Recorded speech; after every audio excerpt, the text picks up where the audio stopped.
Hi guys, my name's Ben. I'm one of our senior solutions sales. I'm a techie, basically, guys here at Threatlocker. What I do is I like to travel and basically educate people on the threats that are out there, and then hopefully what there is that you guys can do to try and protect against it, okay? So I was joking earlier, I have a 25-minute slide set that I need to do in 15 minutes, so we're going to talk pretty fast going through this. So do bear with me, okay guys? I like to start off software. Now, we use software every single day in our lives, okay? We're using it in tools that we know of, Office, Google Chrome, Adobe Reader, Dropbox, the usual pieces. But we actually use software in a multitude of ways in our life that we do not necessarily think about. We use it in operating rooms. We use it in airlines for any of the lucky people who have been able to go away recently.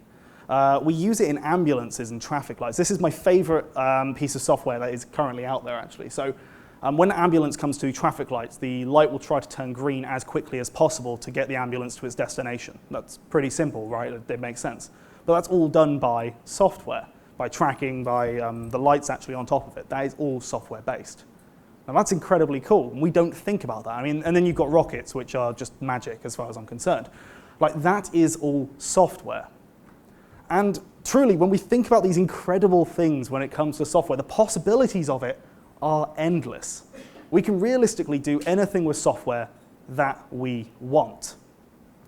Now, the problem that comes with this is that when there is good, there is obviously bad as well. So while software can be used for these great pieces, rockets going up to the moon and to Mars and whatever, it can also be used for bad, because at the end of the day, malware is just software. There is no real difference. The only difference here is the code that is used. Is it good code or is it bad code? It is just software. Now, good code and bad code is realistically all that separates us from a ransomware infection, data breaches, malicious malware attacks, or even data decryption, ransomware decryption tools. That is good code. So there's actually every day, over 560,000 pieces of malware that are released. There's over 1 billion pieces of malware in the world, and 4 businesses are hit with ransomware every single minute. So the threats out there are growing and they are getting worse, okay? Because truly, the same way that the possibilities of software are endless, the malicious possibilities of software are also truly endless. If we think early malware would say things like, "I love you," or it would shout at Bill Gates, or it would say, mean things, or email all of your contacts, a funny photo. Like, it realistically wasn't that bad 10, 15 years ago, malware. But we look at today, we're seeing ransomware attacks that are happening daily in the news, like daily. I've been talking about ransomware for the last 6 years. I remember 6 years ago, I would say, "Hey guys, put your hands up if you've heard of ransomware," and you'd have like 3 people in an audience of 100. And now everyone here knows what ransomware is. That is how prevalent ransomware has become. And it is being used as a way of income. It is a source of income now. Early malware wasn't. It was just a script kiddie in a basement who was bored, and they wanted to just wreak a little bit of fun, set off a fork bomb, shut down a couple of machines. That was realistically it. It didn't cause damage or steal data. That is what we're seeing now. So obviously, ransomware is a key topic. Let's touch on that. Has anyone here heard of the AIDS Trojan? Throw your hand up if you have. This is more people than I've ever had in the audience who have heard of this. That's really exciting. Awesome. So the AIDS Trojan is the first ransomware attack the documented version of ransomware as we call it today, all the way back in 1989. Now, it's really simple, in all honesty. It was a piece of malicious code that the author, a guy called Joseph Pop, created and sent out on floppy disks. Now, the reason it's called the AIDS Trojan is because it was sent out to AIDS researchers, okay? So they plug in this floppy disk, it would then run the malware, and then from running that malware, on the 90th boot cycle, it would then encrypt all of their data. They had to pay $189 to be able to get their data released. Now, this is all the way back in 1989. We did not have cryptocurrencies like Bitcoin at the time, right? So how is it that they managed to deal with this? Well, you had to send $189 to a PO box in Panama. Now, you can pretty clearly and pretty quickly see he got caught, because excuse my French, but that shit's traceable. Like, you're going to get caught there, right? So, yeah, Joseph Pop got caught. Very interesting. Definitely read about it. There's some cool things that went on with that. We then have Wannacry, one that I'm sure everyone in this room is aware of. May 12, 2017. Wannacry spreading across networks. It hit over 200,000 machines globally. Okay? 1/3 of UK trusts were hit with Wannacry, taking down networks. Okay? Meaning that appointments weren't able to be had. Operations had to be rescheduled. And there's an absolutely excellent statement I heard by the NAO chief, said that the Department of Health and the NHS must now get their act together, whatever the hell that means. Realistically, the Wannacry attack was absolutely terrible, but a year later, 200 trusts failed their digital cyber security test. So what does this tell us? We haven't learnt our lesson. We didn't learn it in 1989, we didn't learn it in 2017, and we're still not learning it now. This was a pretty huge ransomware attack that managed to take down the Irish Health Service. Like, literally took down the Irish Health Service. This was in 2021, May 2021. It ended up taking down both their local and their national systems. The Irish Health Service had to resort, in the end, to completing vaccination forms and writing notes about appointments and everything through pen and paper. Now, we live in this age where everything is on my mobile phone. Frankly, I'd be lost without it. Can you imagine your National Health Service being shut down? And the worst thing is, they're still recovering. So I checked as of September last year, they had 95% of their systems up and running, which sounds great, right? Everyone's happy with that. Until you remember 5% of your National Health Service system is still down. That's terrifying. Ransomware is prevalent, but it's not just hitting big guys, it's hitting small people as well. This is a lovely lady called Sharon McKeel. She runs a dog charity based out of Ottawa, Canada. In 2016, she was hit. She woke up one day, went to go to her laptop, and it was hit with ransomware. She had to pay over $1,500 to be able to get her data back. Sharon, being the absolute legend that she is, did not pay that fine because, no, sod off, Mr. Hacker, I'm not paying that. Luckily, a really nice person did anonymous donation and did pay for it, so she got her data back. That was over 15 years worth of data on a laptop. They're not going after big guys, they're not just going after big guys, they are going after small and medium businesses as well. This graph, I think, really shows it all. So businesses of 11 to 100 essentially make up 32% of ransomware attacks that are out there in the wild. If we go from 101 to 1,000, that's 35. So if your business is essentially up to 1,000 people, you are over 70% of ransomware infections that are out there.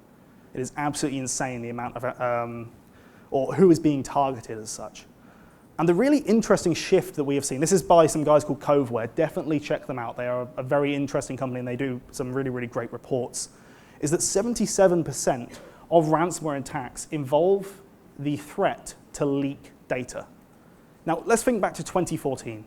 We didn't have COVID. The world was pretty okay. It was a nicer place to live. We liked to dream back then. Cryptolocker v3 was going across networks. It was causing problems, but it wasn't stealing my data. Because at the time, that was the biggest thing. Let's just get ransomware out there that can infect and then they'll pay, surely. Well, these hackers they've learned from this. They've now got, they understand that everyone has backup solutions now in place, okay? That you're going to have backups of your data that's been encrypted. You're just going to recover that backup. You're not going to pay them. So what do now? They steal your data. They threaten to leak that data. Because if they can steal your data and they can leak it, you're more likely to pay, realistically. It doesn't matter about the backup that you've got to be able to recover it. That's great. But they will steal your data now, and that's where this is getting really dangerous. Again, 77% of ransomware infections. They are targeting MSPs, small, medium businesses, enterprise. No one is safe. The term I always use is it's not a case of if, it's a when it comes to ransomware. Everyone will be hit. And it's about having solutions in place to be able to hopefully protect yourselves.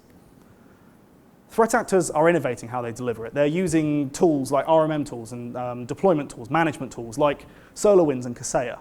We heard about the Kaseya attack of last year, I want to say July, August time.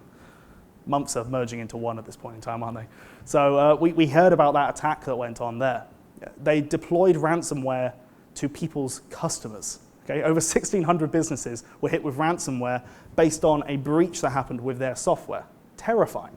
They're using tools like Rubber Ducky. Has anyone here, show of hands, seen a Rubber Ducky before? Not the thing you play with in the bath. That's what half the people here have put their hands up for, and they're like, oh no. Okay, this is a rubber ducky, okay? It is a USB. It looks just like a USB. Come to our stand, we're down upstairs. Yeah, upstairs. Come to our stand, I will show you this and I'll talk about it, okay? They use this thing to be able to hack into networks. I can put a line of code onto this, plug it into your machine, and it will run whatever I want it to. And the reason for that is because even if you have a USB blocker on your machine, it will still run because when you plug it in, it acts as a keyboard. Are you going to go around and block every single keyboard from being able to plug it into your machine? No, you're not. It's not something that people do.